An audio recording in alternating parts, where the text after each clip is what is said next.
早幾日又有個客戶嚟問我，點解佢嘅人生好似不斷咁樣重複嘅？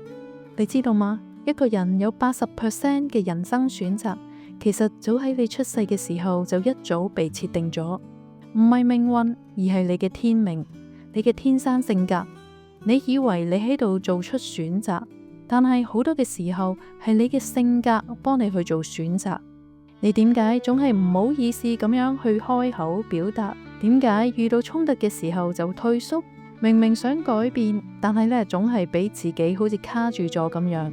其實唔係你唔夠好，係你仲未理解到自己嘅內在設定。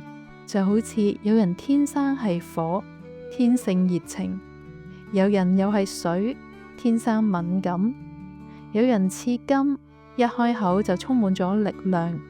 亦都有人好似一陣風咁樣，自由又充滿住創意。而你嘅性格就係你天命嘅密碼，理解佢，你先能夠真正咁樣掌控自己嘅人生方向，唔係被習慣咁樣牽住走，而係讓你嘅靈魂可以自己去導航。